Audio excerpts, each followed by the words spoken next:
안녕하세요, 보일입니다. 여러분 혹시 최근 언론에서 웹 3.0이라는 말 들어보셨나요? 이 디지털 기술 관련해서는 요즘 뭐 이렇게 하루가 멀다 하고 새로운 용어가 이렇게 쏟아져 나오고 있습니다. 이게 변화의 속도가 이렇게 빠르다 못해 이게 현기증이 날 정도인데요. 오늘은 우리가 이렇게 매일 이용하는 인터넷 디지털 기술의 어떤 미래에 대해서 생각해 보는 시간을 갖도록 하겠습니다. 뭐 최근에는 여러분 알다시피 뭐 메타버스, NFT 뭐 이런 얘기가 나올 때마다 이 곧잘 등장하는 용어가 바로 웹 3.0입니다. 하지만 이 웹 3.0이 구체적으로 무엇인지에 대한 정확한 정의는 아직 나오고 있지 않는 것 같습니다.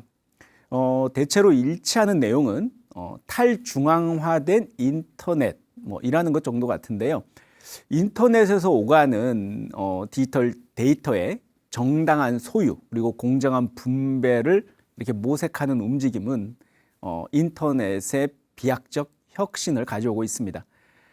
인터넷이 처음 발명되고 우리가 이렇게 일반적으로 도입돼서 사용하던 어떤 초기만 하더라도 우리가 경이로움을 느끼면서 이 온라인 공간을 이용하던 때가 엊그제 같은데요.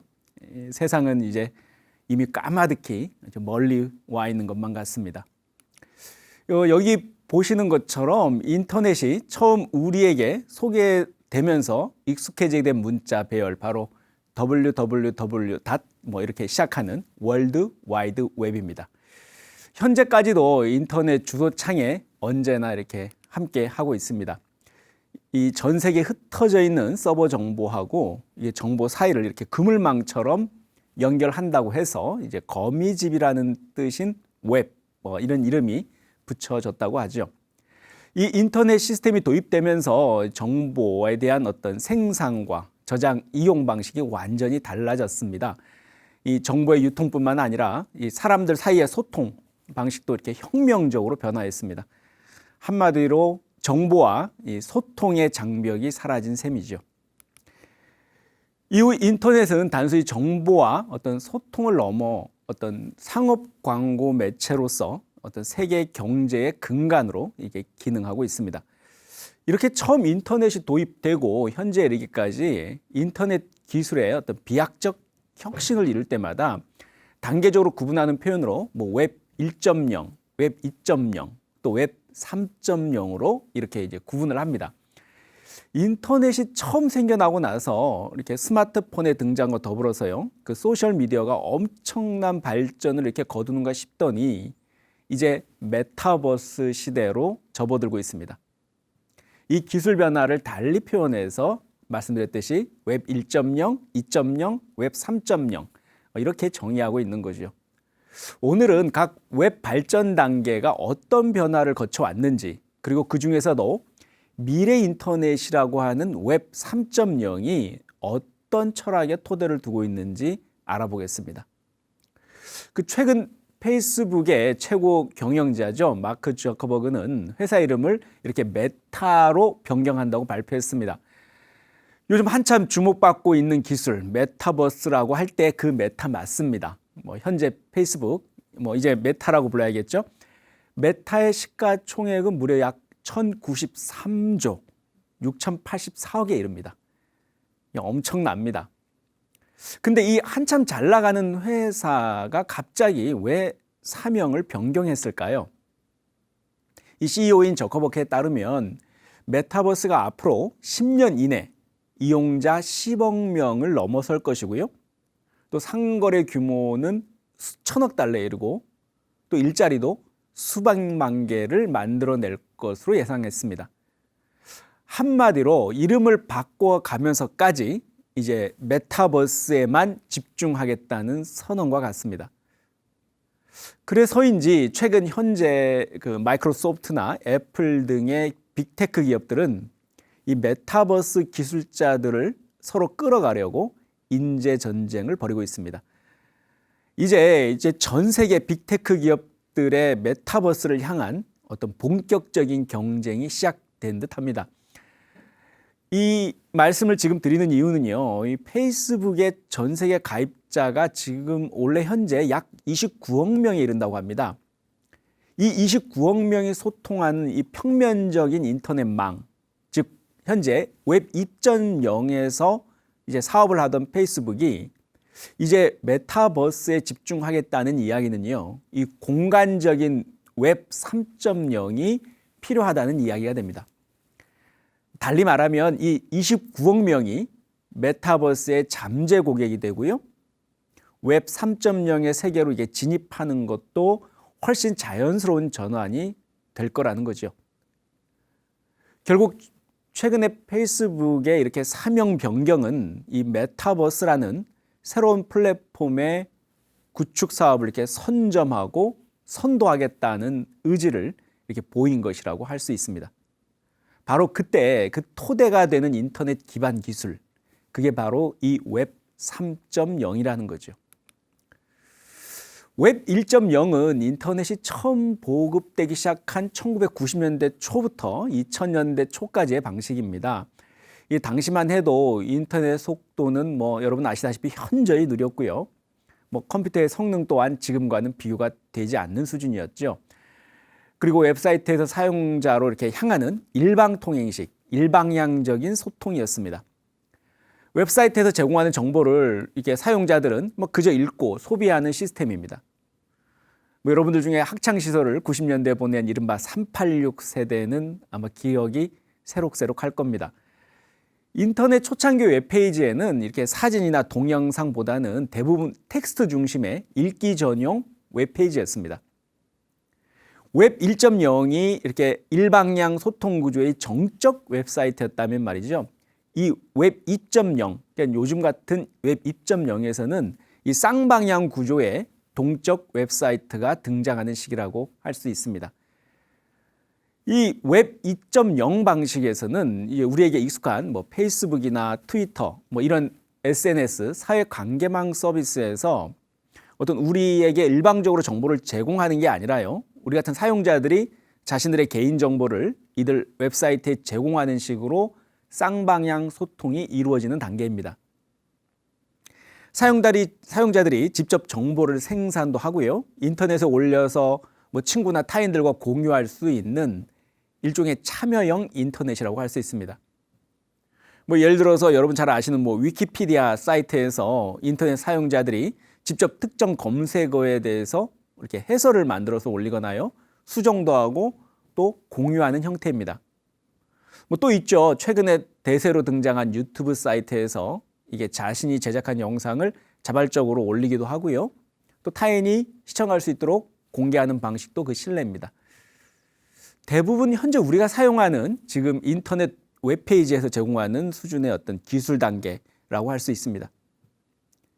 근데 여기서 문제는 이 쌍방향 소통을 지향한다고는 하지만 이 플랫폼을 제공하는 구글이나 유튜브, 페이스북, 아마존 같은 이 거대 빅테크 기업들이 이 데이터를 독점하는 현상이 발생합니다. 그리고 대량으로 수집된 개인 신상 정보의 데이터들은 그 기업들이 또 자산이 되는 구조죠. 달리 말하면 우리도 모르는 사이에 이렇게 개인 정보로 인해서 그 사용자들 자신이 상품화되어 버리고요, 또 그 데이터가 다른 광고주들에게 다시 팔릴 수 있다는 겁니다. 어렸을 때 공부할 때만 해도 그 생산 요소 하면 토지, 자본, 기술 이렇게 이해되던 과거와는 달리요, 이 데이터가 생산의 기본적 요소로 현대는 인정받고 있죠. 그렇다 보니 이게 매우 중요하고 심각한 문제라고 할 수 있습니다. 상황이 이렇게 전개되면서 사람들은 이제 현재 이러한 데이터 독점 현상, 그리고 개인정보 유출의 위험성을 최소화할 수 있는 방법을 고민하기 시작합니다.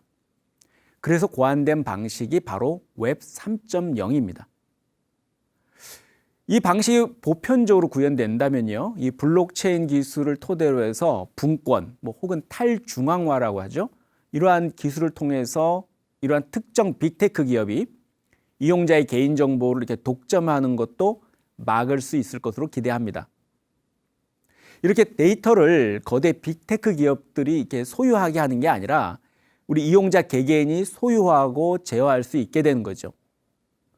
뭐 더 나아가서 이 인터넷 웹 3.0에서 활동하는 창작자 개인이 이게 그 자체로서 개인이 플랫폼으로서 기능할 수도 있습니다. 이렇게 되면 그 빅테크 기업의 데이터 독점, 그리고 이를 토대로 한 횡포, 이게 구조적으로 어렵게 되는 거죠. 결국 웹 3.0으로 인해서 인터넷 세상의 어떤 데이터 소유, 그리고 사용으로 인해서 파생되는 이렇게 부의 분배 구조가 큰 변화를 겪게 되는 겁니다. 사실 이 웹 3.0은 이 미래 인터넷으로 간주되어 왔습니다. 하지만 뭐 여러분 아시다시피 코로나 팬데믹이 장기화되면서요, 이 메타버스 기술이 상용화가 빨라졌고요, 또 NFT 기술까지 등장하면서 이 웹 3.0은 이미 구현되어 가고 있습니다. 웹 3.0은 이 메타버스라는 가상 공간을 구현하는 일종의 공간 인터넷으로서 그 기능을 선보이고 있는데요.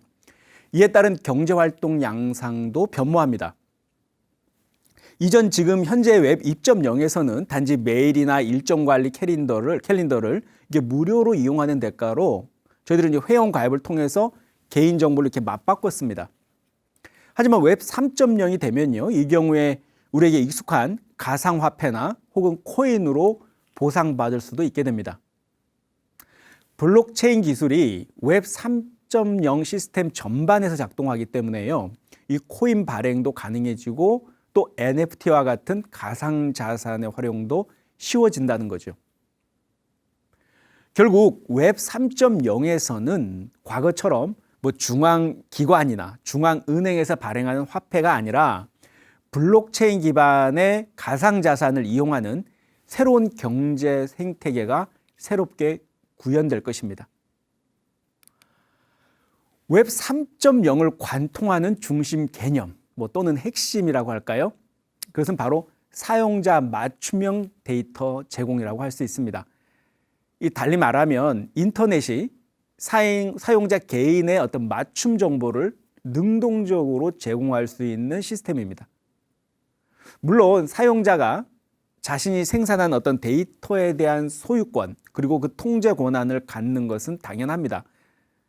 근데 이러한 기능이 수행되기 위해서는 그 토대가 탈중앙 혹은 또 분산화된 자율적 조직 구조여야 합니다. 우리가 이렇게 제공하거나 생산하는 데이터를 이렇게 저장하기 위해서 특정 국가나 어떤 단체, 뭐 기업의 중앙 서버에 이렇게 의존하는 게 아니라요, 분산된 저장소에 데이터를 이렇게 분산시키는 구조라고 생각할 수 있습니다. 이쯤 되면 여러분들 중에는 뭐 이런 생각할 수 있습니다. 왜 굳이 그런 방식의 기술 변화가 필요한지 뭐 의문을 품으실 수도 있습니다. 그것은요, 이 웹 3.0이라는 혁신을 통해서 그 기존 시장을 독점하다시피 하는 빅테크 기업들에 집중된 데이터, 그리고 이에 따른 부의 집중 현상을 해결하려는 다양한 시도 중에 하나라고 볼 수 있습니다. 웹 3.0은 이렇게 컨텐츠를 만들어내는 우리 같은 개개인의 힘이 기존 거대 인터넷 플랫폼보다 오히려 더 강력해지는 그런 시스템이라고 할 수 있습니다. 뭐 과거에는 정보를 이렇게 중간에서 통제하고 관리하던 시스템은 이제 외면받게 될 것이고요. 뭐 전문가들에 따르면 이런 식으로 이렇게 진행되는 탈중앙화는 아마 이게 산업 전반에 걸쳐서 파급력을 미칠 것으로 예상합니다. 이 중간 매개자 혹은 또 공급자를 거치지 않고 이 무언가를 만들어내는 창작자와 소비자들 이 사이에 이제 직거래가 가능해지는 체계인 거죠. 그래서 중간에서 수수료를 떼는 구조가 사라지는 것입니다. 뭐 예를 들면 여러분들 잘 아시는 뭐 숙박하는 공유 서비스 에어비앤비나 뭐 차량 공유 서비스 뭐 우버의 등장, 뭐 이런 현상들을 들 수 있죠. 물론 이 경우에도 그 중간 플랫폼은 여전히 필요합니다. 하지만 이제 기존의 경우처럼 뭐 중간에서 이렇게 이익을 착취하는 구조가 아니라 개인 대 개인을 바로 직접 서로 연결시켜주는 그런 정도의 역할을 하게 됩니다. 즉 이미 아마 이 웹 3.0의 필요성 그리고 철학은 우리들 산업 전반, 인터넷 전반에 이미 공유되고 있었다고 할 수 있습니다. 최근 웹 3.0을 둘러싼 이게 다양한 문제에 대해서 또 논쟁이 벌어지고 있습니다. 뭐 대표적으로 최근에는 뭐 일론 머스크나 잭 도시가 이 논쟁에 가세하면서 더욱 세간의 이목을 이렇게 집중시키고 있는데요. 그 회의론자들의 웹 3.0에 대한 비판 논거, 이 다음과 같습니다. 첫째, 이들이 얘기하는 것은 웹 3.0을 상징하는 기본 철학이 아까 말씀드렸듯이 탈중앙화인데 애초에 의도와는 달리 처음 플랫폼이 구축되는 과정에서 이 초기 투자자들이 있겠죠. 근데 이미 이 초기 투자자들이 또 다른 형태의 중앙기관 역할을 하고 있다. 뭐 이런 지적을 합니다. 결국 소유만 달리할 뿐이지 또 다른 중앙 집중 시스템이 될 게 뻔하다는 주장이죠. 이렇게 되면 결국 다시 또 큰손 투자자들만 또 부를 축적하고 개인들은 뭐 그다지 소득이 없을 거란 예측입니다. 그리고 두 번째는요.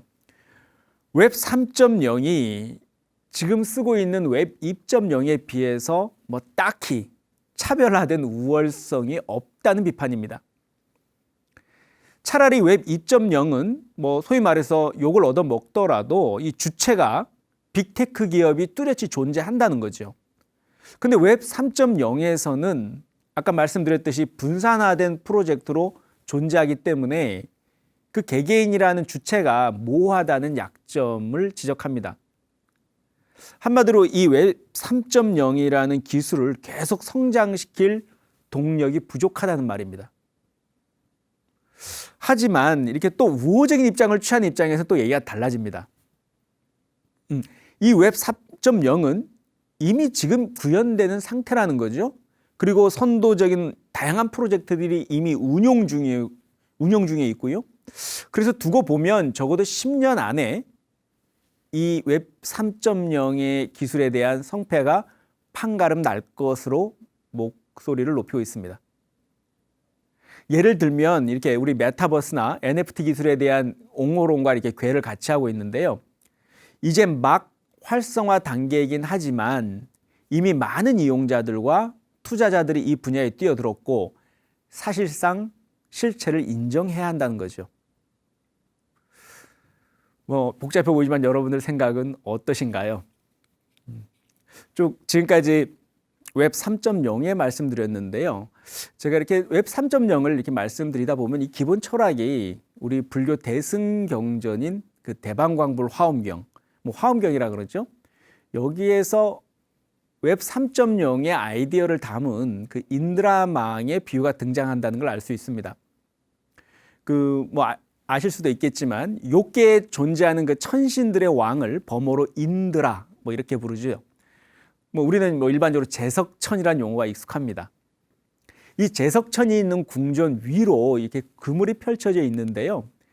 이 그물이 그런저런 예사 그물이 아닙니다. 이 화엄경에서 설해지는 이 그물에 대한 구체적인 묘사가 매우 흥미롭습니다.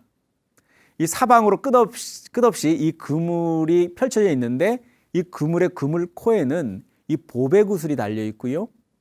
그 보배 구슬의 어느 한 구슬은 다른 모든 구슬을 비춥니다. 그리고 그 구슬은 동시에 또 다른 모든 구슬에 또 비춰지고요.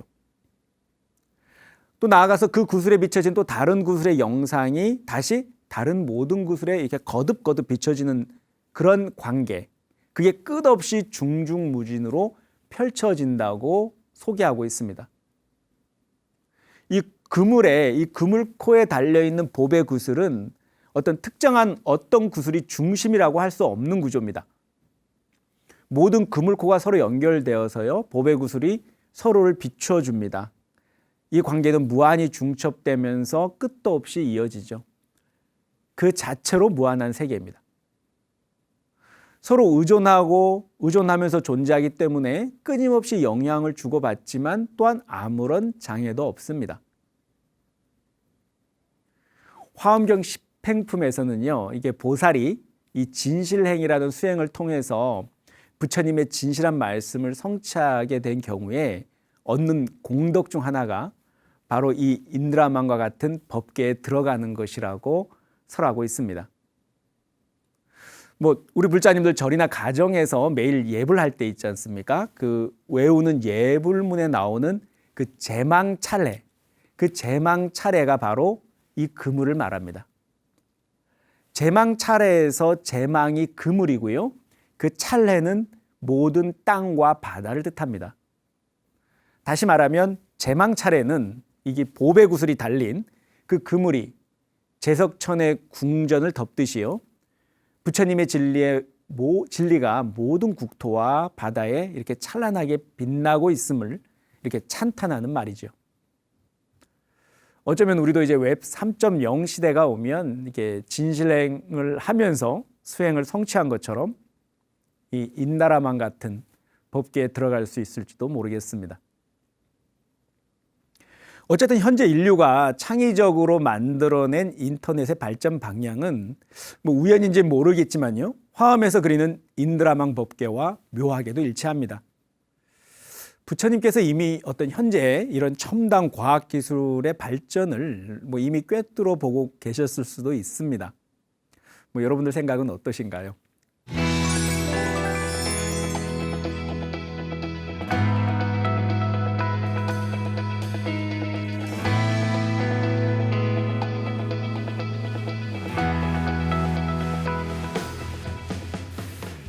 오늘은 웹 3.0 인터넷의 미래 기술에 대해서 알아봤습니다.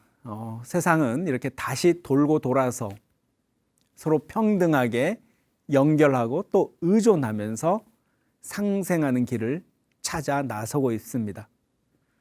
그 생각은 이런 웹 3.0과 같은 기술을 통해서 구현되고 있고요. 다시 한번 부처님의 지혜와 공덕에 대해서 생각해 보는 시간이 되었으면 합니다. 오늘 강연 함께 해주셔서 감사합니다. 성불하십시오.